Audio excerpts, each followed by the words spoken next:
Hi, this is Ryan Michael Galloway with GigsterClinics.com. I'm the Alpha Gigster, as you know, and tonight I'm coming to you from the Vault Studios in beautiful downtown Houston, Texas, where I'm going to be interviewing Dave Williams. Well, tonight we're at the Vault Studios with Mr. Dave Williams. The Vault is in Houston, Texas, and I'm kind of excited to be back here. I got to see this thing being built.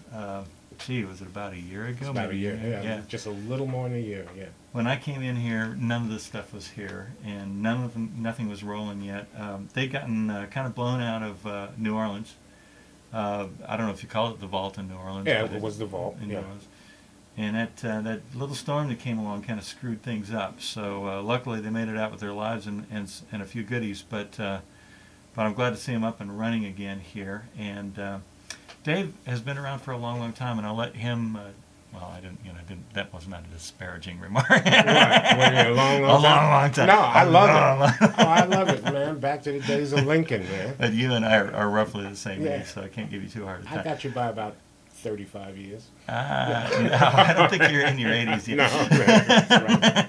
That's cool. Anyway, but no, you've had a tremendous amount of experience in it, and I'm hoping that you can talk to some of my friends and fans out there on MySpace and YouTube, where I'm going to be posting this. And those are always the interesting things that happen in these guerrilla interviews, is people call and do stuff, so don't worry about that, unless you need to answer it, and that's cool. No, we'll edit. Are there engineers in the back? Cool. You can edit that out. There you go. Yeah, so well, let's start by, I want to know a little bit about the studio, but I first want to know about you. You just got a tremendous amount of background, and can you, in a nutshell, tell us a little bit about the travels over the last 30 years or so? In a nutshell? I could. Big nutshell. Turned pro as a musician at the age of 17. What'd you play? Drums. I was a drummer for a lot of years with a lot of acts, going way back, the days of Wilson Pickett and Isaac Hayes, and on forward to Patti LaBelle. So those were some of your influences? So some of the acts I worked with. The people, not just influences, the people you actually played with. Oh yeah, my brother and I. My brother was going to be an accountant. My goal was to be a science teacher. Huh. Having both parents as musicians, my mother was a piano player. My father was a trumpet player. Had his own orchestra. He later went into real estate. And music was given to us by our parents as purely as cultural enrichment growing up. And then we went through the usual garage band phase, and somebody made the mistake of offering to pay me for a gig where I would have gladly have played for free. And the rest is history. So much so. There's actually just a short, funny story. I would talk to all of my science teachers in school, because teaching was something that I wanted to do. And most of us will remember the names of certain teachers that had certain impacts or a certain effect on us. One was Miss Marion Gelfand, science teacher. And I said to her one day, I said, Miss Gelfand, as a science teacher, what can I expect to earn, for a living? She says, you want to know how much I make?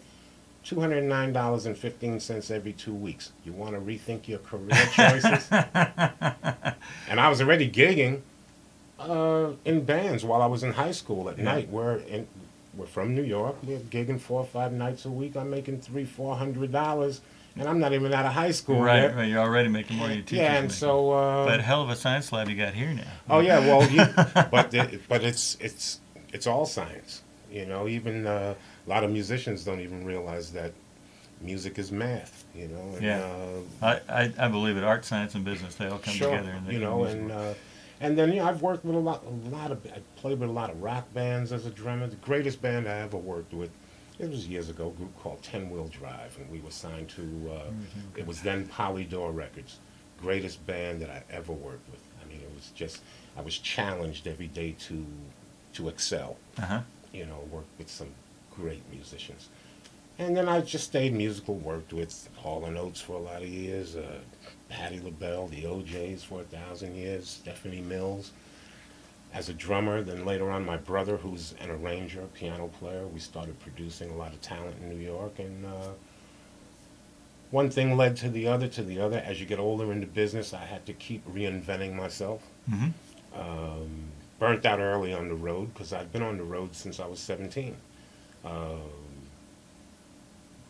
the time I was about 35, that was it. I wanted one address, one phone number I could be reached at, and I was more interested in working behind the scenes.